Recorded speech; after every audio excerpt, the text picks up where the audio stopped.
दगा तू दे गईलू, का कईलू सनमई का कईलू।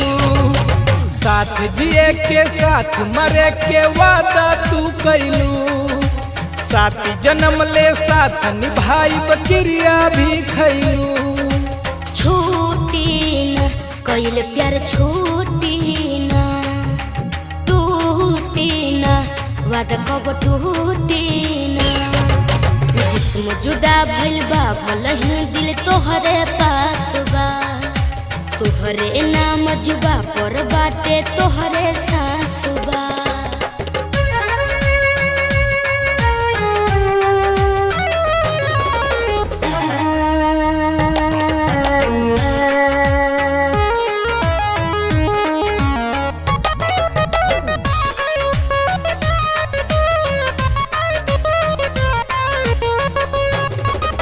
अगर बेवफा तू हो जइबू दिल ना कबो लगैती, प्यार में तोहरे पागल बन के जिंदगी के न गवैती।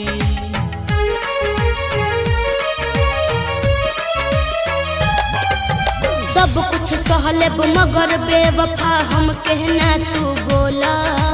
हर पल याद करीला तोहके दर्द जिगर में होला।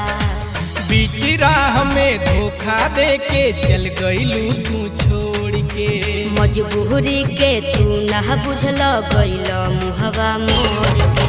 दे गईलू दगा तू दे गईलू, का कईलू सनमई का कईलू।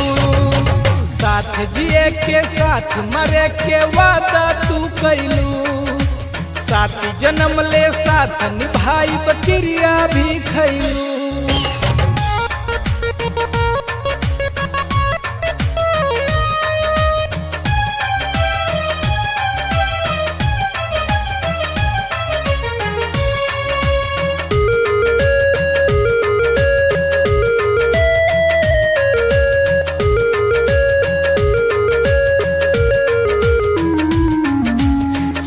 भइल जब प्रेम कहानी दिलवा भइल दीवाना, प्यार के हमरा तू ना बुझलू कर देहलू बेगाना।